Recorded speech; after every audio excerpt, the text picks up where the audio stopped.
Hi అండి. నమస్తే. ఈరోజు నేను వినిపించబోయే కథ ఈ చైత్ర వీణ 12వ భాగము. రచన సిరివెన్నెల గారు. ఇక కథలోకి వెళితే, ప్రసాదరావు వాళ్ళ కారు మరలా నీట్గా రెడీ అయిపోయింది. యాక్సిడెంట్ అయినప్పుడు డ్రైవర్కి కూడా దెబ్బలు తగలటంతో స్వల్ప గాయాలతో హాస్పిటల్లో జాయిన్ అయ్యాడు. తిరిగి రికవరీ అయ్యి మరలా డ్యూటీలో జాయిన్ అయిపోయాడు. ఇప్పుడు కారు తీసుకుని హైదరాబాద్ వచ్చేశాడు.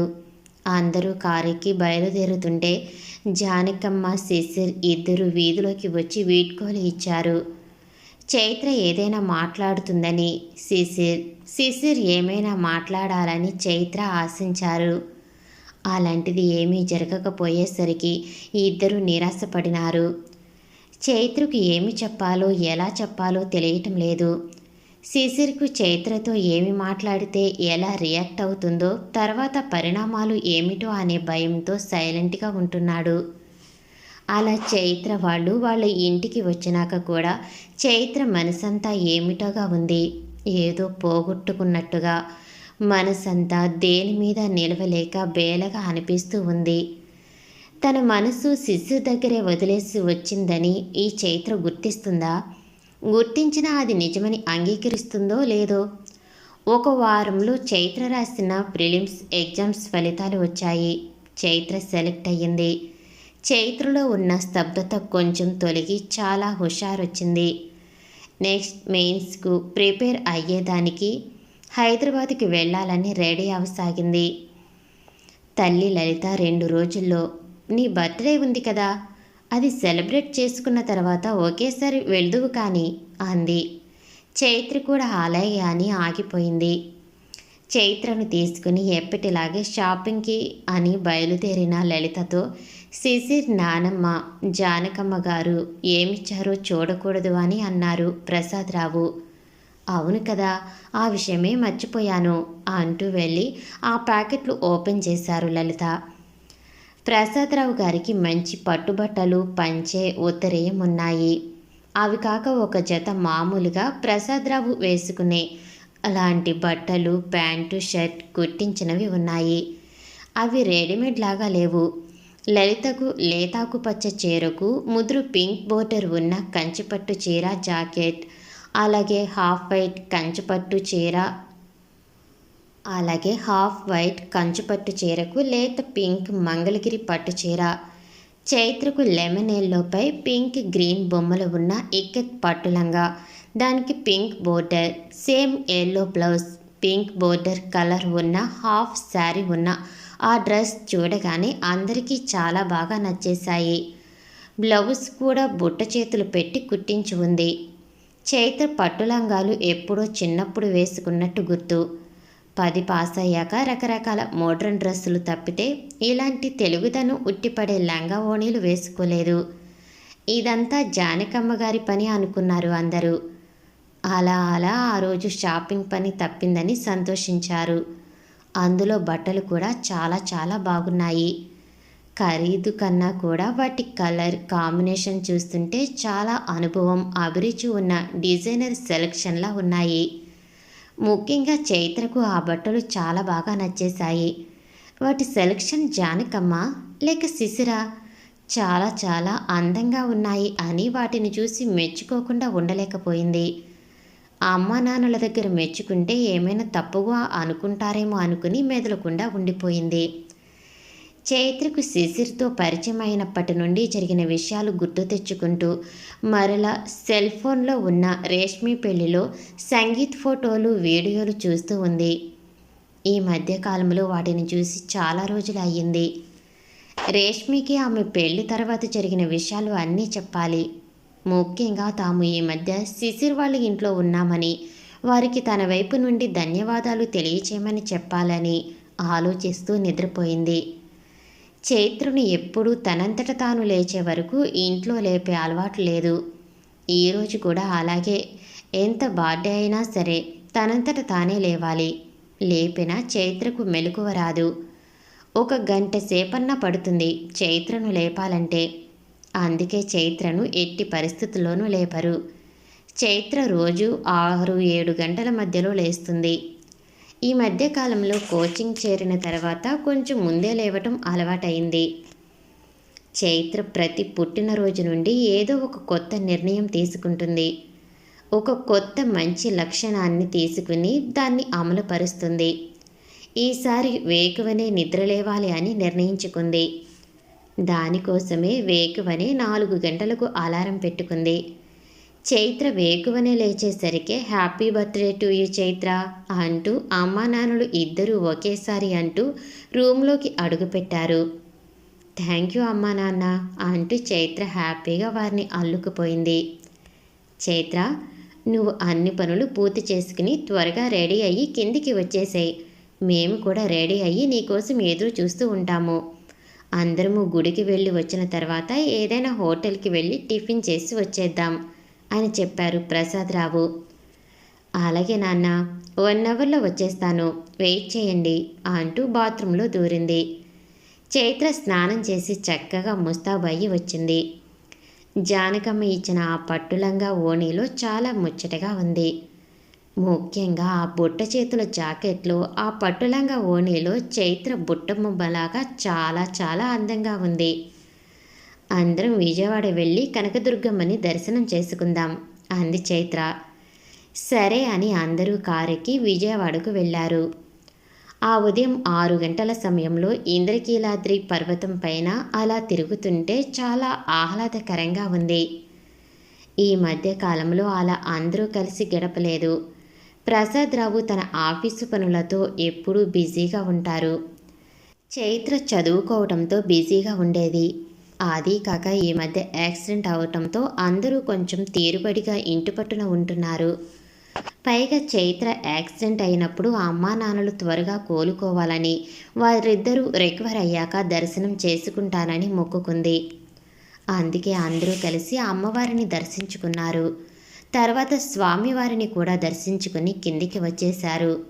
ఏదో ఒక మంచి హోటల్లో టిఫిన్ తినేసి మరలా ఇంటికి వచ్చేశారు. చైత్ర ఈరోజు చాలా అందంగా ఉంది కదా అంది లలిత. ఈరోజు ఏమిటోయ్ నా బంగారు తల్లి, ఎప్పుడు ఎలా ఉన్నా అందంగానే ఉంటుంది అన్నాడు శ్రీరామ్. వాళ్ళు అలా హాల్లో కూర్చుని సరదాగా మాట్లాడుకుంటూ ఉండగా ఎవరో కాలింగ్ బెల్ నొక్కారు. లలిత వెళ్ళి తీసింది. చైత్ర ఉన్నారా అంటూ కొరియర్ బాయ్ ప్రత్యక్షమయ్యాడు. చైత్ర, నీకు కొరియర్ వచ్చింది అంటూ ప్రసాదరావు చైత్రను గట్టిగా పిలిచాడు. ఆ పసుపు పింక్ కాంబినేషన్లో లంగా ఓణీలో చాలా అందంగా మెరిసిపోతున్న చైత్రకు ఆ డ్రెస్ను ఇంకొంచెం సేపు వేసుకోవాలంటే చిరాకుగా ఉంది. డ్రెస్ చేంజ్ చేసుకుందామని అనుకునే అంతలో నాన్న గొంతు విని పరుగున వెళ్ళింది. ఏంటి నాన్న అంటూ వచ్చిన చైత్రకు కొరియర్ బాయ్ ఒక ప్యాకెట్ చేతికి అందించి చైత్ర చేత సైన్ చేయించుకుని వెళ్ళిపోయాడు. ఎక్కడి నుండి అది బంగారు తల్లి అది అని అడిగారాయన. హైదరాబాద్ నుండి నాన్న అంది. ఓ పక్క అది శిశిర్ పంపి ఉంటాడేమో అనిపిస్తున్నా. సరే, నీ రూమ్లోకి వెళ్ళి తీరిగ్గా చూసుకో, మీ ఫ్రెండ్స్ ఎవరైనా పంపి ఉంటారేమో అన్నారు. చైత్రకు కూడా అది శిశిర్ పంపాడేమో అని అనిపించింది. అందుకే ఎక్కడ అమ్మా నాన్నలు దాన్ని ఓపెన్ చేసి చూడమంటారో భయపడింది. ప్రసాదరావు అలా వెళ్ళి తీరికగా రూమ్లోకి వెళ్ళి ఓపెన్ చేయమనటంతో ఊపిరి పీల్చుకుని తన రూమ్లోకి వెళ్ళిపోయింది చైత్ర.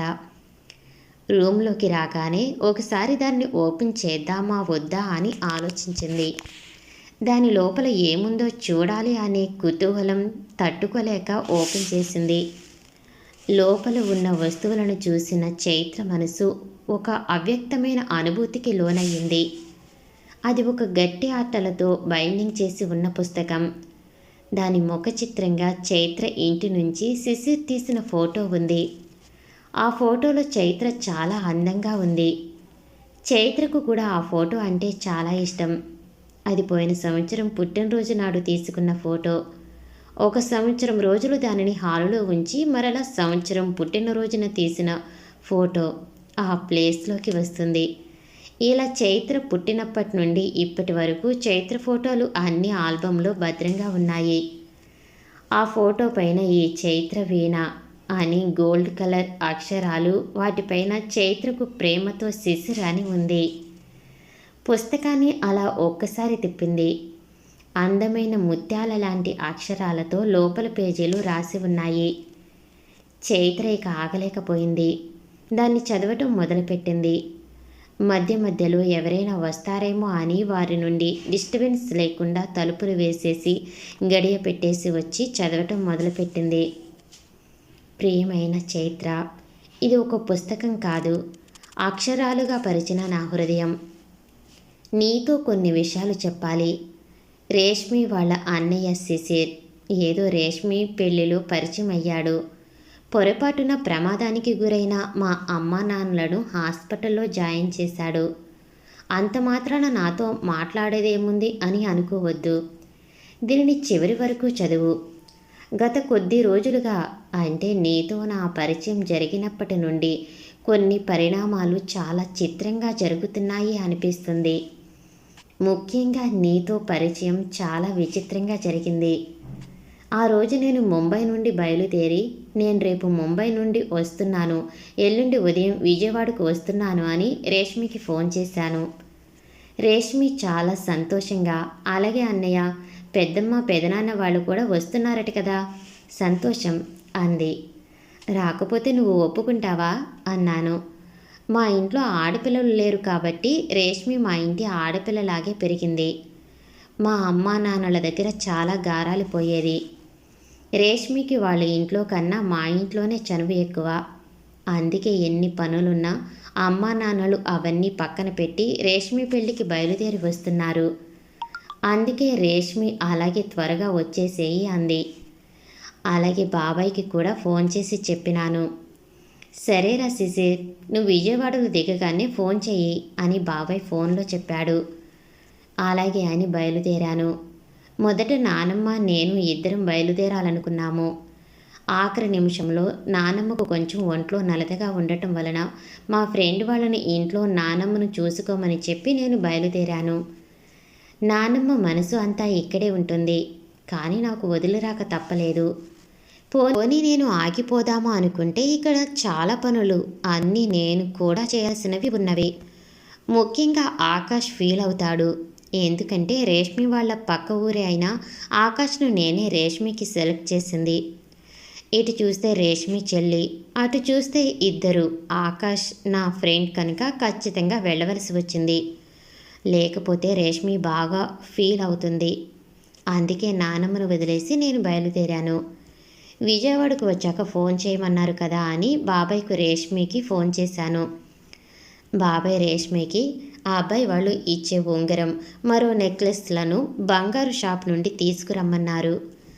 రేష్మికి ఫోన్ చేస్తే మా ఫ్రెండ్స్ వస్తున్నారు, వాళ్ళని పికప్ చేసుకో అంది. నాకున్న పని చెప్పి నేను బయలుదేరే సమయానికి వాళ్ళు రెడీగా ఉంటే వారిని తీసుకుని వస్తానని రేష్మికి చెప్పాను. బంగారు షాప్కి వెళ్ళి బాబాయ్తో వారికి ఫోన్ చేయించి ఆ బిల్లులను నా ఫోన్కు వాట్సాప్ చేయించి అవి తీసుకుని నేను బయలుదేరి అప్పుడు రేష్మికి ఫోన్ చేశాను. రేష్మి వాళ్ళకు ఫోన్ చేస్తే ఇద్దరు బస్సులో బయలుదేరేశారు. వాళ్ళు బస్సు ఎక్కేశారు. వాళ్ళు ఎలాగో ఊరికి చేరుతారు. ఇక ఒక ఫ్రెండ్ ఆ బస్ మిస్ అయ్యింది. ఎలాగైనా ఆ అమ్మాయిని తీసుకునిరా అంది. సరే అని నేను బస్ స్టాప్కి వెళ్ళాను. అక్కడ ప్రత్యేకంగా ఉన్న నిన్ను చూడగానే ఎందుకో రేష్మి ఫ్రెండ్ నువ్వే ఏమో అనిపించింది. అనిపించటం వేరు, నిజం వేరు. నేను వెళ్ళి అడిగితే కాకపోతే ఎందుకు లేడీస్తో ప్రాబ్లం అని అనిపించింది. అందుకే రేష్మికి ఫోన్ చేసి నీ ఫ్రెండ్ను నేను ఎలా కనుక్కోవటం అని అడిగాను. సరే, మేము తీసుకున్న ఫోటో పెడతాను. మీ అందరూ తీసుకున్న ఫోటో షేర్ చేసింది. అందులో నిన్ను మార్క్ చేసి ఉంది. నా గెస్సింగ్ కరెక్ట్ అయినందుకు నన్ను నేనే అభినందించుకుని నీ దగ్గరకు రాబోయాను. ఇంటికి పేరు ఏమిటో తెలుసుకోలేదు, ఏమని పలకరించాలి అనుకుంటూ రేష్మికి ఫోన్ చేస్తే మీ ఫ్రెండ్ పేరు ఏంటి అన్నావు అని అడిగాను. చైత్ర అన్నయ్య అని చెప్పింది. చైత్ర, నైస్ నేమ్, చాలా బాగుంది. ఫోన్ పెట్టలేదు అన్న విషయం మర్చిపోయి అప్రయత్నంగా మనిషి కూడా బాగుంది అనేశాను. రేష్మి వినేసి ఏంటి అన్నయ్య అంది. ఏం లేదు, మీ ఫ్రెండ్ని తీసుకుని వస్తాను అని ఫోన్ పెట్టేశాను. నిన్ను అలా చూడగానే ఎందుకో నాకు చాలా చాలా బాగా నచ్చేశావు. పసితనం వేడని ముగ్ధలాగా వసివాడని కుసుమంలాగా మనోహరంగా ఉన్నావు. ఇన్నాళ్లుగా కలలలోగిలి తిరుగాడిన స్వప్న సుందరి నీవేనేమో అనిపించింది. నీ దగ్గరికి వచ్చి కారులో వస్తావా? నేను రేష్మి అన్నయ్యను అంటే ఏమంటావో, వస్తావో రావో అని ఎదురుగా నిలబడి చూస్తున్నాను. అంతలో ఆ ఊరి బస్సు వచ్చేసింది. ఆ టైంలో నిన్ను నేను వచ్చి కారులో వస్తావా అని పిలిచే కన్నా నిన్ను బస్సులో వెళ్ళనివ్వటమే మంచిది అనుకున్నాను. నువ్వు బస్సులో ఎక్కేదానికి ప్రయత్నిస్తున్నావు కానీ ఎక్కలేకపోతున్నావు. అది గమనించి వేరే వాళ్ళ ద్వారా బస్సులో సీట్ వేయించాను. నీవు బస్సు ఎక్కి కూర్చుని ఉన్నావు. నేను కిందే నిలబడి నీ వంకే చూస్తూ ఉన్నాను. బస్ కదిలింది.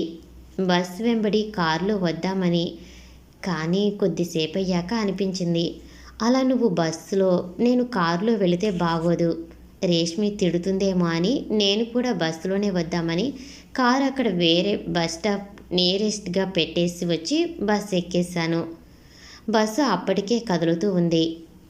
పల్లెల్లో తిరిగే బస్సులు 1-2 ట్రిప్పులే తిరుగుతాయి కాబట్టి అలాగే పుష్పక విమానాల్లాగా ఉంటాయి. నేను చాలా సంవత్సరాల తర్వాత బస్సు ఎక్కాను. అది ఫుట్పాత్ మీద.